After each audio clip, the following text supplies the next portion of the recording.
영내 프로젝트는 어떠한 그냥 단순히 얘기해서 제가 알고 믿고 있는 어떤 이론이에요. 영어를 하는 데서 어떤 관점인데, 그 관점은 우리가 영어를 하려면은 한국내가 아니라 영어내를 발달시켜야 된다라는 어떤 그냥 단순한, 어떻게 보면 너무 단순하게 들려지기도 하지만 저의 경험으로서 제가 영어를 하고 한국말을 하고 또 스페니쉬어를 하고 하면서 그 나라, 그 언어에 맞는 뇌를 발달시키는 게 특별히 회화에서는 반드시 필요하다는 거예요.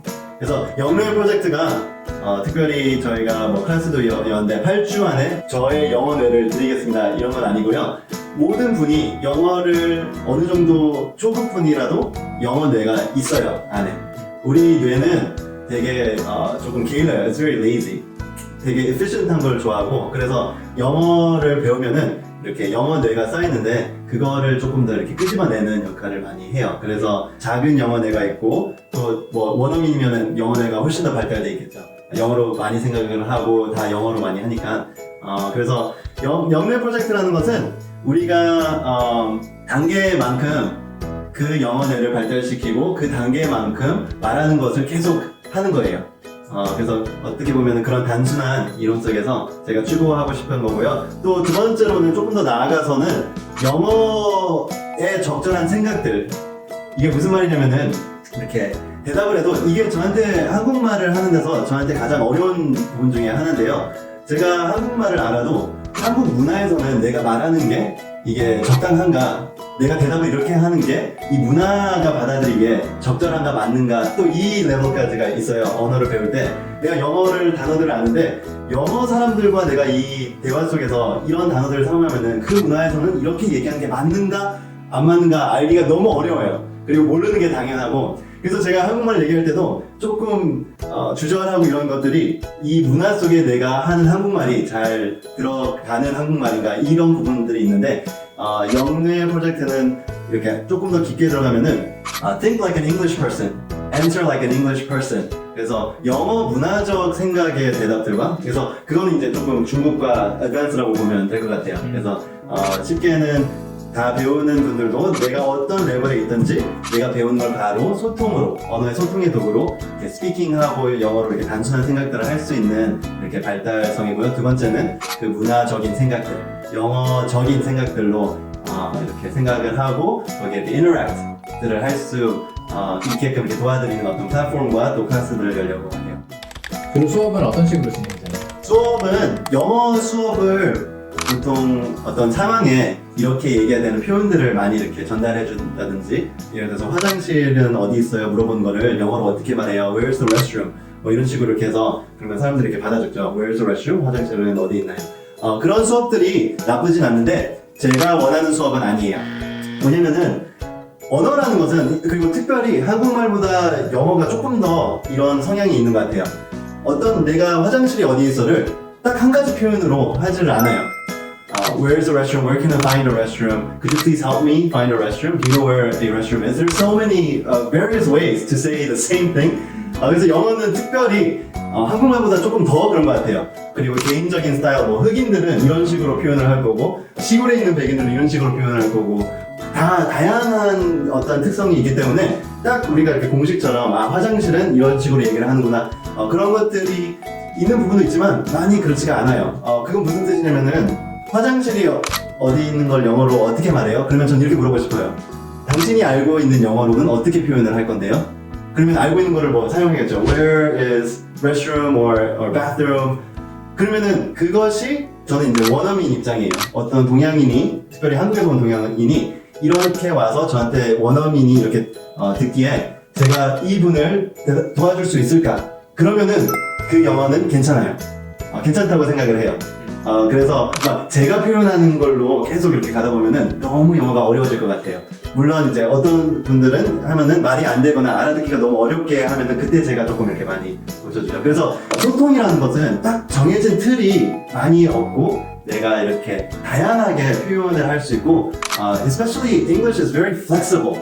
It's very cultural.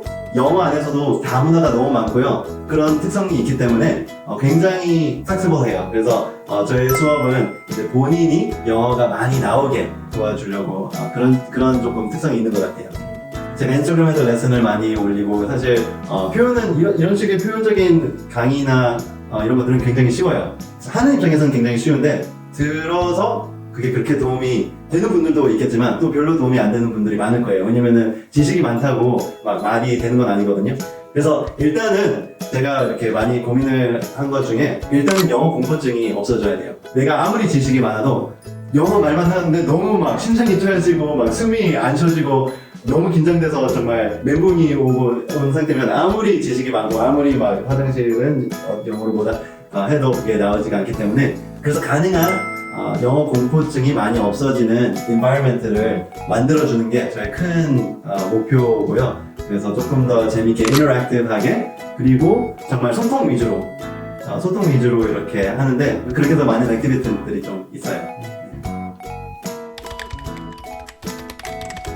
제가 이거는 이제 저의 개인적인 영어 레벨을 분리하는 거예요. 제가 생각하는 왕초보와 제가 생각하는 초보와 제가 생각하는 중급이 뭔지. 그래서 일단 전반적으로 한국에 있는 분들의 왕초보는 알파벳 배우는 왕초보는 없을 거예요. 미국인이 외국인이 한국말을 배울 때는 정말 왕초보들은 가나다라 기역 니은 디귿 이거부터 배워야 돼. 그게 왕초보인데 한국에서는 아마 정말 제대로 된 왕초보는 없을 거라고 생각해요. 어느 정도 뭐 몇 단어들은 어느 정도 알고 단순한 문법들은 알 거라고 생각을 해요. 근데 이제 왕초보라고 생각하는 분들은 문장을 말하기가 어려운 분들, 아주 단순한 문장, I like apple, this tea is really hot, 뭐 really까지 안 넣어도 뭐 this is hot, this is a brown cup 이런 단순한 문장도 하기가 너무 어렵다, 아예 말이 뱉기가 너무 어려운 분들은 왕초보라고 생각을 하고요. 초급은 이 단순한 문장들은 할 수가 있어요. 근데 이제 예를 들어서 문장들을 이어서 스토리텔링이라든지 문장들을 이어서 나의 감정이나 나의 느낌이나 기분이나 이렇게 표현하는데 조금 이렇게 어려워하시는 분들. 그래서 문장과 문장을 이어나가는데 우리가 이렇게 대화할 때 한 문장에 모든 거를 표현하고 모든 거를 끝내지 않잖아요. 문장과 이렇게 이어서 얘기하는 게 조금 어려우신 분들은 초급이에요. 그리고 이제 중급은 말을 하는 게 어느 정도는 돼야 돼요. 내가 영어로 말하기가 어렵다, 영어 말을 내뱉기가 어렵다 하면은 아직 초급 중급이 아니고요. 아무리 내가 단어를 많이 알더라도. 근데 이제 중급 같은 경우는 어느 정도 발음은 되고요. 어느 정도까지는 대화가 될 수 있는데 약간 이제 영어적 생각, 문화적인 생각, 영어적인 대답을 영어의 사람들은 대답을 주어졌을 때 이런 대답은 어떻게 말하는가 그런 레벨이고요. 그리고 이제 토론까지 할 수 있고 그리고 내가 있었던 몇 시간 전 무슨 일을 했는 스토리텔링을 조금 더 이렇게 하고 거기에 좀 이렇게 집중이 돼 있어요. 그 목표는 중급 정도라고 생각을 해요. 어드밴스는 영어 수업 들을 필요가 없어요. 어드밴스는 이제 제가 생각하는 어드밴스는 퍼블릭 스피킹, 앞에 나가서 연설이나 보통 이제 또 미국의 연설들은 많이 이렇게 스크립트를 안 보고 해요. 대본 없이 내가 앞에 나가서 나의 모든 소통을 할 수 있으면은 that's it. 일단 클래스는 올해 이제 왕초보, 초보도 이렇게 나눈 이유가 컨텐츠는 아마 비슷할 거예요. 왕초보나 초보. 근데 이제 페이스가 조금 틀리고요. 또 이제 첫 회는 왕초보분들, 초보분들 이렇게 같이 넣었는데 서로 이렇게 인터랙티브가 많다 보니까 영어를 지금 시작하신 분들이 많이 주눅이 될 때가 있는 것 같아요. 그래서 이렇게 그룹을 따로 했고요. 조금 더 왕초보는 천천히. 제가 조금 더 천천히 가는 것을 배워야 될 것 같아요. 저는 워낙 영어가 익숙하다 보니까 제가 생각하는 천천히가 아닐 때가 많이 있을 수가 있을 것 같아요. 그래서 왕초보는 특히 조금 더 훨씬 더 천천한 페이스로 가고 초보는 그래도 8주째는 정말 1시간 반 동안 대화하고 영어하고 소통하고 그런 단계까지 많이들 가고요. 그 다음에 중국은 이제 첫 클래스를 여는데 이제 토론하고 스토리텔링하고 정말 나의 주장과 또 영어적인 생각과 이런 거에 좀 관심이 있어서 되게 재밌을 것 같아요. 그리고 또 이제 중국은 100% 영어로 진행이 돼요. 그래서 리스닝이 조금 안 된다 그러면은 아직 중국은 아니에요.